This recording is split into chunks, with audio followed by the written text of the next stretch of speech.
Welcome to Nolan Knows, and now the news. First story this week is about 12 people who were killed at a satirical newspaper in Paris, France. They poke fun at everything and everybody, including Muhammad. And this the radical Islamists didn't like. And they decided to send a message to these people by shooting them and murdering them mercilessly. We ought to send them a message back. Every newspaper in the world should start printing those cartoons. Every time they attack us, they should find that we redouble our efforts to make fun of what they find so outrageous. Otherwise, we become cowards, and that's exactly what they want. Next in the news, Jeb Bush. He's wooing donors for a 2016 run. He wants, like his brother and his father before him, to be president of the United States. I look forward to that like I would a vasectomy with a chainsaw. I hope he stops running.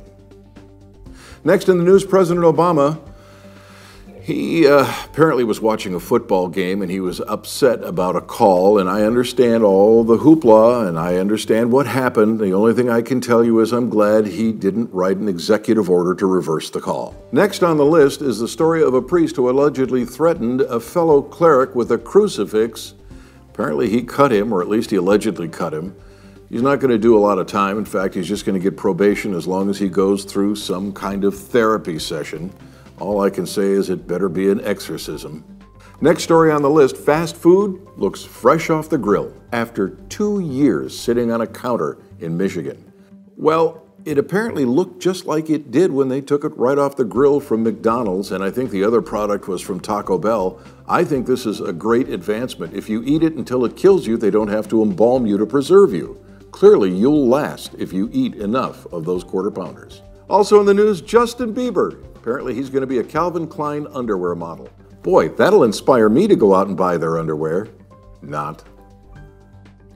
Mexican president is offering Obama help with amnesty documents. You see, if they can prove, these people who've come across the border from Mexico, that they've been living here since, I think, 2010, well, then they're subject to the amnesty program that the president is offering, and the president of Mexico is going to help. What kind of president is excited to throw his people out of his country? I don't know.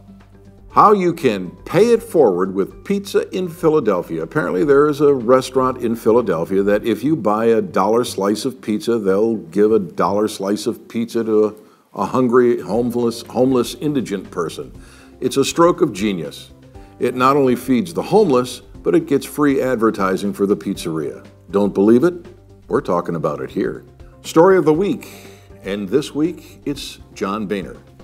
John Boehner was re-elected as Speaker of the House, and it was, well, not as smooth as he'd like. He lost about 25 votes. A lot of hardline conservative/libertarian Republicans haven't been terribly happy with his performance. I haven't been either. But you know, politics is really what gums up the works in Washington. I know that's a bizarre thing to say, but it's true.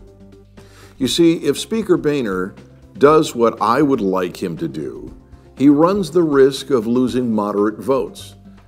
And in politics, in Washington, it's always the next election that's important. We just finished the elections in 2014. Now we have to worry about 2016. Is he going to move too far to the right? And if he moves too far to the right, is he going to lose a lot of members in the House? Is it going to make it harder for the next president to be a Republican?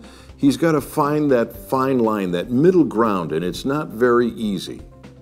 I understand what he's going through, and I understand why he appears to be so middle of the road to those of us who want smaller, limited constitutional government. But in the end, compromising, and that's what he's guilty of doing, will end up putting us in the same place we would be in if we just stood our ground and stood on principle. You see, if we keep compromising to the left politically, we keep expanding the size of the government, we refuse to make any real cuts, eventually the republic will fail. Can't pay off $18 trillion in debt by growing the debt more slowly. You can only do that by reversing the debt. So either you compromise and let the debt continue to grow, or you stand your ground, run the risk of losing the next race and letting the Democrats let the debt grow.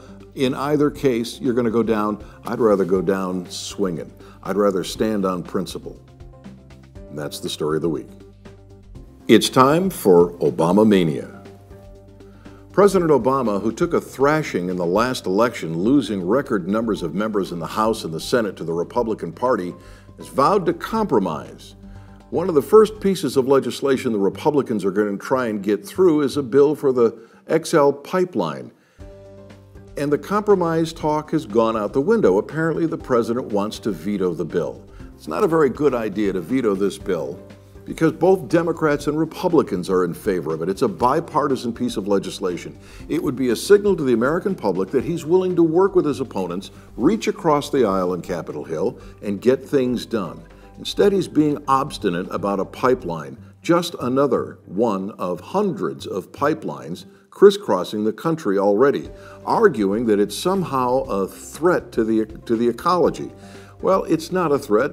They've already assessed it. They've looked at it. It's been 4 or 5 years now that they've been contemplating it. It's time to let this pipeline get built.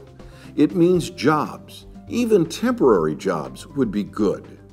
Imagine putting all those people to work all the way down through the center of the country, building the pipeline, supplying the food, increasing demand for labor. All of this is good for the country. He's trying to placate his friends on the left, the overzealous environmentalists. But the fact is, this would be good for him politically, it would be good for the country economically, and it should go through. President Obama needs to let this bill happen and get out of its way. This is the If They Were Here segment, and if they were here, it would be the Connecticut Supreme Court. Let me tell you the story about a 17-year-old girl who has cancer. This 17-year-old girl decided that she didn't want chemotherapy. She thinks it's poison. Her mother has decided to stand behind her. So they tried not to take the chemotherapy that the doctors recommended. The girl actually ran away from home when they tried to force her to take it. Well, it's gone to court, and in court the family lost. The argument was that it was the mother's undue influence on this 17-year-old girl and that she should take the chemotherapy, and they literally are locking it in. They're forcing her to take the chemotherapy. So her parents appealed it to the Supreme Court in Connecticut, and the decision just came down that, in fact, she will get the chemotherapy, regardless of what she wants.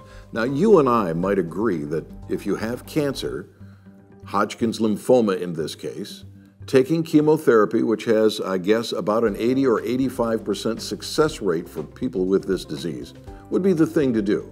And I would agree with that. But this girl's 17 years old. She's 9 months shy of being 18 years old, legally an adult, at which time there wouldn't be a court case. I think that she should have her way. Even if she's wrong, she should have her way. Interestingly, at 17 years of age, if she committed a felony, they'd try her as an adult, and they would get away with that. You can't have it both ways. You can't say she's an adult if she commits a crime, but she's a minor if she doesn't want chemotherapy. Is her decision wrong? I think so. Is it her decision to make? I think so. It's her body.